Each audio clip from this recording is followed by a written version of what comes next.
मतदारसंघाचा एकंदरीत शिक्षकांच्या आग्रहानंतर आम्ही थोडं शिक्षकांना घरोघरी जाऊन भेटत आहोत आणि त्यांना विचारत आहोत की उभं राहावं का नाही राहावं.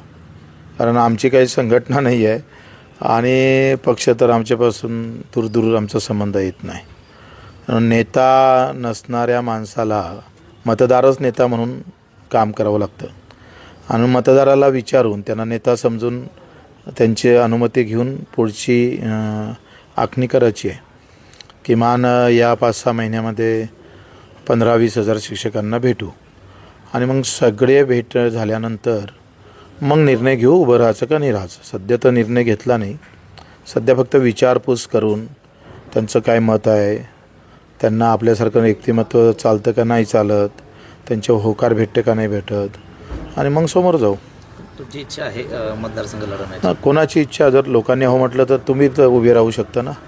तुमची इच्छा होणार, लोक हो म्हणून मग आम्ही राहणारच. नाही म्हटलं बऱ्यापैकी आता अंदाज येते, काही लोक हवंय म्हणतात पण नंतर मग आम्ही ते आधी क्रॉस चेकिंग करतो, नंबर घेतोय, त्यांना विचारतोय आणि मग ते तरी ते हो म्हटलं तर मग आम्ही समजतोय का बाबा आहे यांची परिपूर्ण इच्छा आहे. बऱ्याच आमदाराचं शिक्षकांचं असं मत आहे का याच्यात जे काही करप्शन वाढत चाललं आणि सध्या तर शिक्षण अनुदानित शाळाच बंद करण्याचा घाट सरकारनं घातला आहे. संख्या आपण पटसंख्या आणि त्याच्यानंतर मग संच मान्यता वगैरे जो प्रकार आहे, एक विद्यार्थी कमी 3 शिक्षक कमी, ही जी भूमिका आहे हे अदानी अंबानीच्या घरात शिक्षण क्षेत्र नेण्याची काही पावलं दिसतंय सध्या.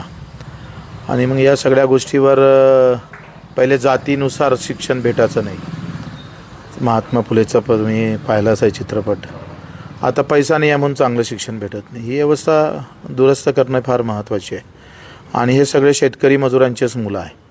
शिक्षक आहे शेतकरी शेतमजुरांचे आहे आणि त्याच्याखाली शिकणारा विद्यार्थी पण खास करून शेतकरी शेतमजुरांचे आहे. मग त्यावर अधिक लक्ष घालता येईल का?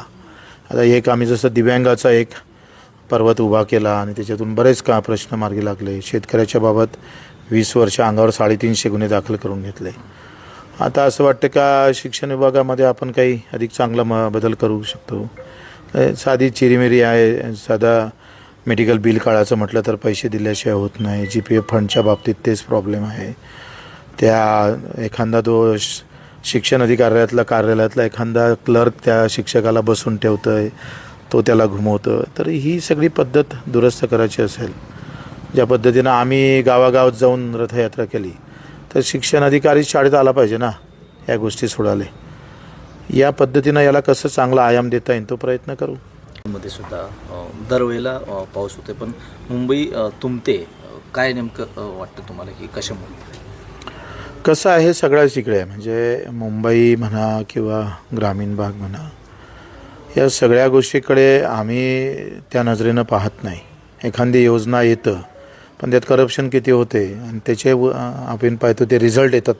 पाऊस रिझल्ट येतं का तुम्ही इतक्या उपाययोजना केल्या, कित्येक वर्षापासून धो पाऊस येतं, थोडा पाऊस आला का ते थांबतं आणि पुन्हा मुंबई बंद होते.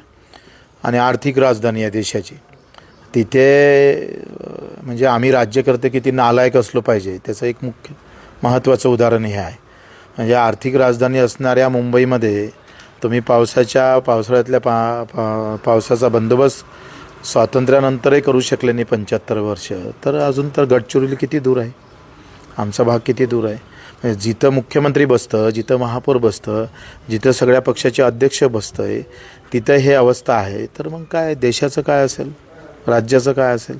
ते म्हणतं ना ढुंगणाखालीच अंधार आहे, तसं आहे हा प्रशासन. कसं आहे करप्शन हा आता एवढा व्यवस्थित हे झालं आहे. तर कोणी मरते काय? एक चांगला डॉक्टर मला वाटतं हिंदुजामधले फक्त गटर उघडं होतं त्याच्यामुळं मरण पावलं मागच्या वेळेस. तर ही काम करण्याची मानसिकता संपली आहे. कारण मतदान हे जाती धर्मावर भेटायला लागलं, कामावर थोडं भेटतं. जेव्हा मतदान हे जातीवर आणि धर्मावर जाते, झेंड्यावर जातं, रंगावर जातं, तेव्हा काम हे दुय्यम झालं ना. कर्तृत्व, काम, प्रामाणिकपणा या देशामध्ये दुय्यम स्थानी गेला आणि प्रथम स्थानी जेव्हा जात धर्म येतं तेव्हा असंच होणार आहे. काय बदल होणार आहे? महायुती का महाविकास आघाडी काय ते तर मला आयुष्य गेलं. युती नाही, आघाडी नाही, आमची युती जे लोकांसोबतच आहे कायमची.